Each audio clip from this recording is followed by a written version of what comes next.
زندگی ہمیں رلا ہی دیتی ہے، چاہے ہم کسی کے کتنے ہی لاڈلے کیوں نہ ہو۔ جس دن آپ اس حقیقت کو تسلیم کر لیں گے، پھر آپ کبھی بھی مایوسی کا شکار نہیں ہوں گے۔ مومن کبھی بھی مایوس نہیں ہوتا، کیونکہ وہ یہ بات اچھی طرح جانتا ہے کہ یہ دنیا آزمائش اور امتحان کی جگہ ہے اور اسے یہاں ضرور ہی آزمایا جائے گا۔ لہٰذا کبھی بھی مایوسی کا شکار مت ہو۔ زندگی میں غم کا آنا جانا تو لگا ہی رہتا ہے، لیکن یہ یاد رکھنا بھی آپ کے لیے بہت ضروری ہے کہ ہر مشکل کے بعد آسانی ہے اور ہر آزمائی سے گزر کر ہی انسان مضبوط ہوتا ہے۔ لہٰذا کبھی بھی نا امید نہ ہو، تاکہ زندگی کے دروازے، خوشیوں کے دروازے ہمیشہ آپ کے لیے کھلے رہیں۔ انسان کی سب سے بڑی قوت اس کی قوت برداشت ہے۔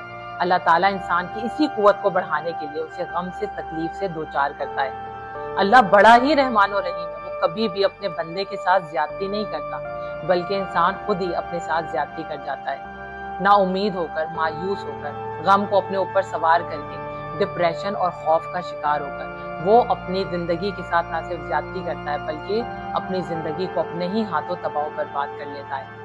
یاد رکھیں کہ اللہ سے نا امید ہونا اپنے مستقبل سے نا امید ہونا ہے، اور جب آپ کسی بھی مشکل کے آنے پر، کسی بھی چیز کے چھن جانے پر ہمیشہ پر امید رہتے ہیں اور مایوسی کا شکار نہیں ہوتے، تو آپ زندگی میں ایک جگہ ٹھہرتے نہیں ہیں، بلکہ مسلسل آگے بڑھتے رہتے ہیں۔ اور یاد رکھیں کہ اگر آپ زندگی میں ناکام نہیں ہونا چاہتے تو کبھی بھی مایوس مت ہو، کیونکہ مایوسی ناکامی کی طرف پہلا قدم ہے۔